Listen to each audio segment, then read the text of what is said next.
Chers frères et sœurs, nous avons le plaisir de vous présenter un témoignage d'un ancien tatoueur. Ce témoignage est riche et nous montre le danger de tatou. J'étais très excitée d'obtenir mon premier tatouage. C'était mon 18e anniversaire et mon meilleur ami m'avait proposé de le payer en cadeau. J'avais hâte de me faire tatouer depuis un certain temps. Pour moi, c'était un symbole de qui je suis et de ma liberté. Elle a même choisi un endroit où nous pouvions aller et le faire faire. J'étais un peu méfiant quand elle m'a conduit dans une partie de la ville que je ne connaissais pas très bien et ça n'avait pas l'air très agréable. C'était il y a environ 20 ans, lorsque les tatouages n'étaient pas si populaires et plus cachés dans les zones les plus sombres de la ville. Le gars qui m'a fait tatouer avait sa boutique devant sa maison et était un motard. Parfaitement gentil, mais très hors de l'expérience ordinaire pour moi. Je voulais à l'origine un petit tatouage sur ma main de la lune. Heureusement, il m'a dissuadé de le mettre sur la main et quelque part je pourrais le cacher plus facilement.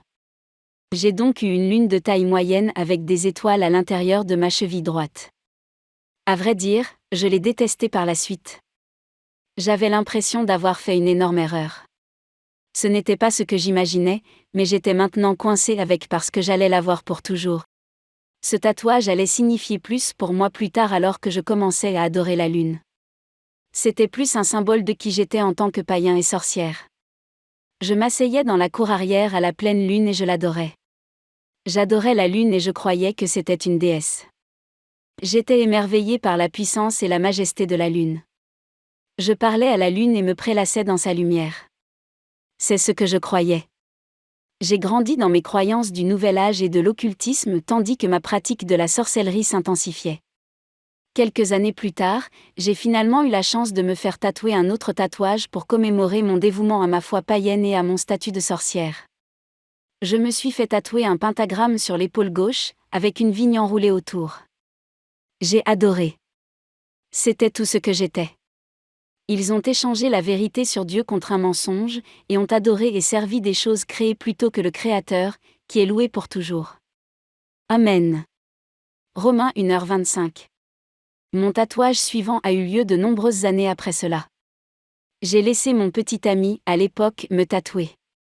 Il n'était pas tatoueur, mais il aspirait à l'être. Je l'ai laissé tatouer une grosse libellule noire sur mon épaule droite. C'était grand et mal dessiné et noir. Noir foncé. C'était une relation très abusive. Cela s'est terminé peu de temps après 5 ans d'enfer, et je voulais vraiment ne plus jamais voir ce tatouage ignoble. Malheureusement, il est très difficile de couvrir un tatouage noir. J'ai eu une fleur de lotus dessus, mais elle a saigné. 3 fois. Je ne pouvais pas couvrir ce monstre et le rappel de la douleur. Finalement, je suis allée voir cette tatoueur pour voir comment le couvrir. On m'a dit que je devrais aller grand pour détourner l'attention du tatouage que j'essayais de cacher. J'ai donc fini par avoir une demi-manche. Je n'avais pas vraiment quelque chose que je voulais ajouter à ce que j'avais, alors j'ai opté pour la suggestion d'un poisson quoi et d'un peu d'eau. C'est un très joli tatouage. Je reçois des compliments à ce sujet tout le temps. Je déteste vraiment ça. Je n'ai jamais voulu un tatouage aussi grand et j'en connais la signification.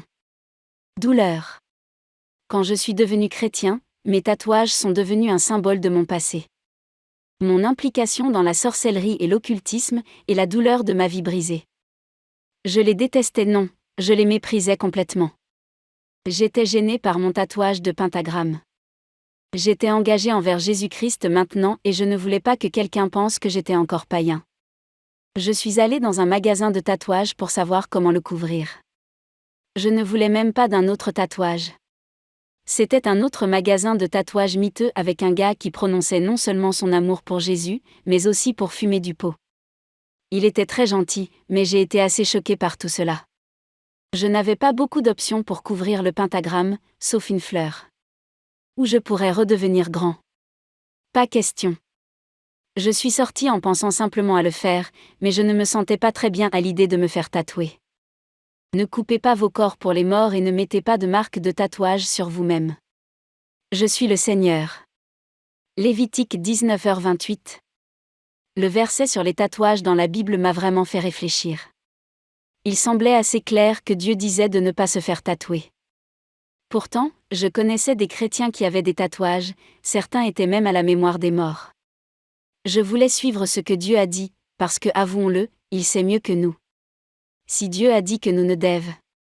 Si Dieu a dit que nous ne devrions pas faire quelque chose, c'est pour une bonne raison. Je n'étais tout simplement pas sûre de la raison. J'ai décidé d'explorer davantage les tatouages et pourquoi les chrétiens ne devraient pas les obtenir. J'ai trouvé de nombreuses raisons pour lesquelles un chrétien ne devrait pas se faire tatouer, comme notre corps est un temple de Dieu et nous ne devrions pas le souiller, ou nous devrions être mis à part et saints. Il y a de très bons arguments pour expliquer pourquoi un chrétien ne devrait pas se faire tatouer. Puis j'ai trouvé un article sur les tatouages et les rituels sanguins des temps anciens. L'article m'a ouvert les yeux, car j'étais encore très naïf au royaume des esprits et aux voies du diable. Je n'ai jamais pu retrouver cet article. Depuis, j'ai beaucoup appris sur les rituels de sang et les sacrifices. Dans ma délivrance de l'oppression démoniaque, j'ai découvert que mon grand-père avait donné les droits sur ma vie au diable dans un rituel de sang, où il versait son propre sang. Un rituel du sang est un rituel satanique qui se fait comme une alliance ou un pacte. Il y a au moins 2 personnes impliquées dans ce type de rituel. La personne qui verse son propre sang, et la personne qui invoque un démon et son pouvoir. La personne qui verse son sang est le destinataire de cette transaction. Ils donnent leur sang de la vie afin de recevoir une sorte d'avantage, comme la vie, la prospérité, la gloire, la fortune ou le pouvoir. Les coupes sont maintenant une porte ouverte pour l'entrée des mauvais esprits, démons, que vous avez accordé la permission. En acceptant et en participant à l'effusion de votre sang, vous avez donné au diable un droit sur vous. Souvent, les personnes qui participent à un rituel du sang donnent également des droits aux générations futures. Ces rituels sanguins durent depuis des milliers d'années, dans de nombreuses cultures différentes. D'autres formes de rituels sanguins impliquent de vous couper ou de vous mutiler en deuil des morts, ou pour apaiser les dieux, démons que vous adorez. On croyait que les dieux contrôlaient tous de la météo à la santé, et les gens voulaient faire tout ce qu'ils pouvaient pour montrer aux dieux qu'ils les rendraient heureux. Cela incluait de verser votre propre sang ou de tuer un autre être humain. Les dieux étaient souvent en colère et exigeants, mais les gens avaient très peur de ce que les dieux feraient. Car la vie de la chair est dans le sang, et je vous l'ai donné sur l'autel pour faire l'expiation de vos âmes, car c'est le sang qui fait l'expiation par la vie. Lévitique 17h11. Je me rends compte que les tatouages ne sont pas exactement la même chose que de se couper soi-même. Vous ne prenez pas un couteau à votre bras et ne le coupez pas. Cependant, vous percez votre peau avec une aiguille entre 50 et 300 fois par minute. Vous versez également votre sang, et vous faites le choix de percer votre peau et de verser votre sang. Vous devez également tenir compte de la personne qui fait le tatouage. Où en sont-ils religieusement ou spirituellement ? S'ils sont d'une autre religion ou ont des croyances spirituelles du nouvel âge ou occultes, que signifie le tatouage pour eux ? Celui qui tient le pistolet de tatouage est celui qui verse votre sang. C'est une position très puissante pour vous. S'ils prient pour vous à leur dieu ou déesse, comment cela vous affecte-t-il pendant que vous vous soumettez ouvertement à eux en versant votre sang ? Est-ce vraiment important si votre tatouage est d'une croix ou d'un verset de la Bible dans ce cas ? De nos jours, les tatouages sont considérés comme des œuvres d'art et des symboles de choses qui ont influencé nos vies. Pourtant, dans les temps anciens, les tatouages étaient bien plus que cela. En Égypte, à l'époque de 1400 avenue Jésus-Christ, les tatouages étaient souvent des hommages à des dieux et des déesses, ainsi que des symboles de protection contre le mal ou un talisman magique permanent. Ils étaient également utilisés dans les rituels pour marquer l'allégeance avec un certain dieu, ou même une alliance avec ce dieu. Ces rituels auraient eu besoin de sang versé et étaient probablement de nature sexuelle aussi.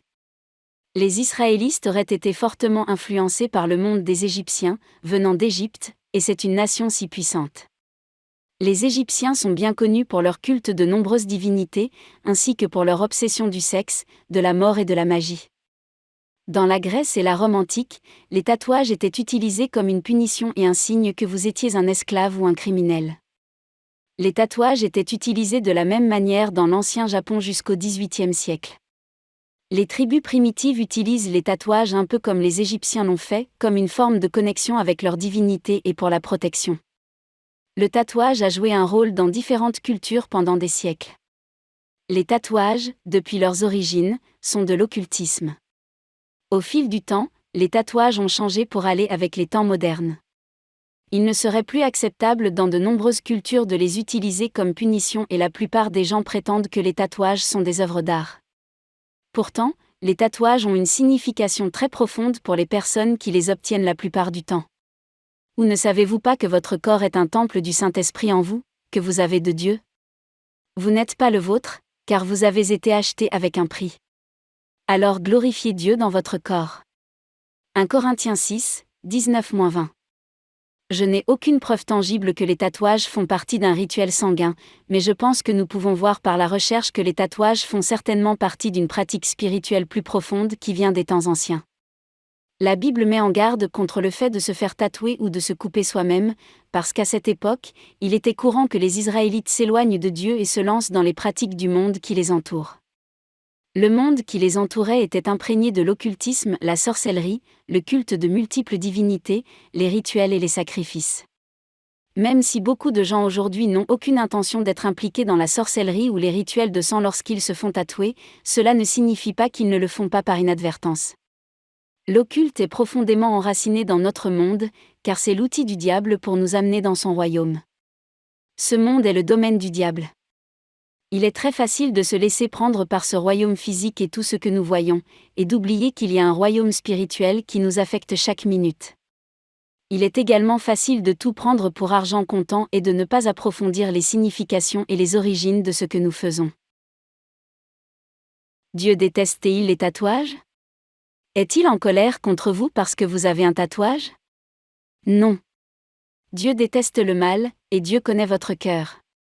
Si vous avez des tatouages, cela ne signifie pas que vous êtes mauvais ou contre Dieu. Vous devez prendre votre cœur devant le Dieu de miséricorde et d'amour et le laisser travailler avec vous. Dieu vous montrera ce qui est juste devant ses yeux et ce qui vous est nuisible. J'écris ceci parce que cela me préoccupe depuis longtemps, en pensant aux tatouages et à la raison pour laquelle la Bible s'élève contre eux. J'ai entendu de nombreux arguments sur les raisons pour lesquelles le verset du Lévitique sur les tatouages n'est pas pertinent aujourd'hui, et c'est pourquoi je voulais présenter des éléments de réflexion. Au fur et à mesure que j'en apprends davantage sur ma vie et sur le fonctionnement interne du royaume spirituel, j'ai réalisé à quel point les tromperies du diable vont profondément. Il a couche après couche de tromperies dans ce monde, afin qu'il puisse garder ses mensonges et ses appareils contre nous secrets. Il fait un excellent travail. Je suis ici pour aider à les découvrir. Quoi qu'il en soit, si vous êtes chrétien, vous êtes un enfant du seul vrai roi, et vous êtes profondément et entièrement aimé de Jésus. Il est mort pour vous, afin que vous ayez une vie abondante. Pourtant, c'est Dieu qui détermine ce qu'est l'abondance, pas nous. Nous regardons les choses et les réalisations pour trouver nos richesses, mais nos richesses résident en Jésus-Christ seul. Nous n'avons aucune idée des choses merveilleuses que Dieu nous réserve si nous ne pouvons pas nous arrêter et connecter notre cœur avec le sien. Nous devons nous arrêter tous les jours pour nous aligner avec le cœur et la volonté de notre Dieu créateur. Il nous conduira à la justice, pas à ce monde. Nous avons juste besoin de continuer à faire confiance à Dieu, de nous rapprocher de la gloire, jour après jour, alors que nous nous tournons vers lui pour tous nos besoins et toutes les réponses pour notre vie. Lui-même a porté nos péchés dans son corps sur l'arbre, afin que nous puissions mourir au péché et vivre dans la justice. Par ses blessures, vous avez été guéris. 1 Pierre 2h24.